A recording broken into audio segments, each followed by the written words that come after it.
आप सभी को नमस्कार। पिछले लेक्चर में हमने स्वर संधि के बारे में पढ़ा था। आज हम संधि का एक दूसरा भेद व्यंजन संधि के बारे में पढ़ेंगे। तो सबसे पहले इसका मतलब क्या है वो देखते हैं। इसमें व्यंजन वर्ण का स्वर या व्यंजन वर्ण के साथ ही संधि होगी तो उसे व्यंजन संधि कहा जाएगा। व्यंजन हमें पता ही है, जैसे क ख ग घ ये सब व्यंजन होते हैं। इसके मुख्यतः 3 प्रकार बताए गए हैं, जैसे जशत्व संधि, शचुत्व संधि और शटुत्व संधि। तो इस संधि को समझने के लिए हमें सबसे पहले इन वर्गों के बारे में पता होना चाहिए। हमारे पास यहाँ 5 वर्ग हैं, क च ट त प, और इनमें ये व्यंजन आते हैं। क ख ग घ ढ, च छ ज झ ञ, ट ठ ड ढ ण, त वर्ग में त थ द ध न, प वर्ग में प फ ब भ म। तो इस संधि को हमें कुछ रूल्स के साथ समझना है। तो फर्स्ट रूल इज़ कि जो प्रथम पद है उसके प्रथम वर्ण के पश्चात कोई घोष वर्ण यानी कि तृतीय चतुर्थ पंचम वर्ण किसी वर्ग का य र ल व या सभी स्वर, इन्हें घोष वर्ण कहेंगे। इनमें से कोई आ जाए तो जो प्रथम वर्ण होगा उसका तृतीय वर्ण हो जाएगा। जैसे क, ये जो सभी वर्ग हैं इनके तृतीय वर्ण ये वाले हैं।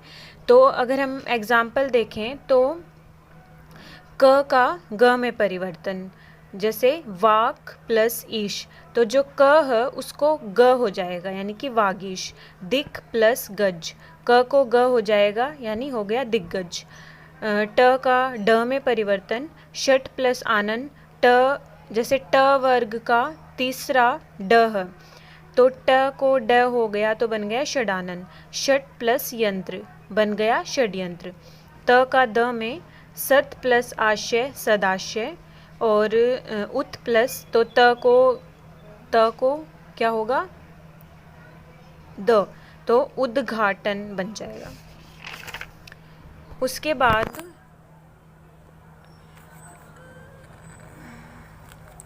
प का ब में अगर देखें तो अप प्लस जह अब्ज हो जाएगा।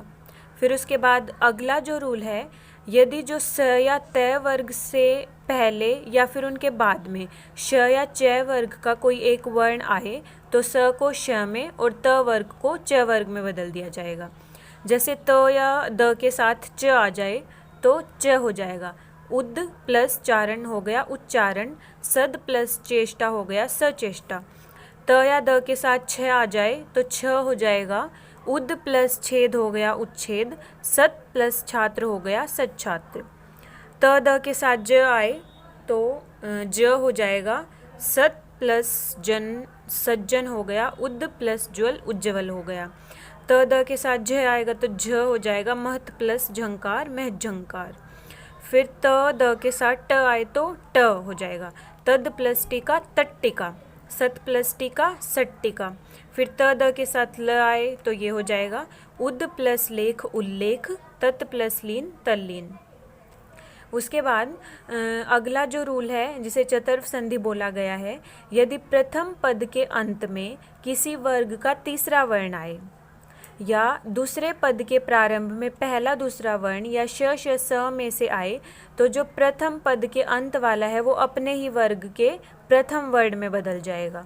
जैसे द के साथ क त थ प स में से कोई आए तो द के स्थान पर त हो जाएगा।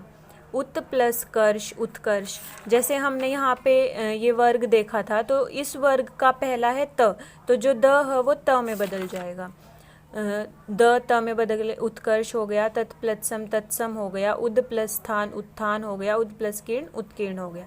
उसके बाद झ संधि, प्रथम पद के अंत में किसी वर्ग का प्रथम वर्ण आए तो वो अपने ही वर्ग के तीसरे वर्ण में या फिर दूसरे पद के शुरू में अगर है आएगा तो वो चौथे वर्ण में बदल जाएगा।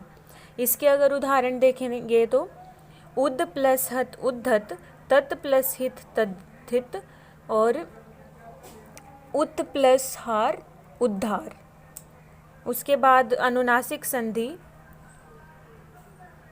पूर्व सवर्ण यानी कि प्रथम वर्ण के अंत में किसी भी वर्ग का प्रथम वर्ण में से या फिर दूसरे पद के प्रारंभ में किसी वर्ग का पांचवा वर्ण आएगा तो जो ये प्रथम वर्ग के अंत में किसी भी वर्ग का प्रथम वर्ण है वो अपने ही वर्ग के पांचवें में बदल जाएगा। उदाहरण देखेंगे, उत प्लस नति उन्नति,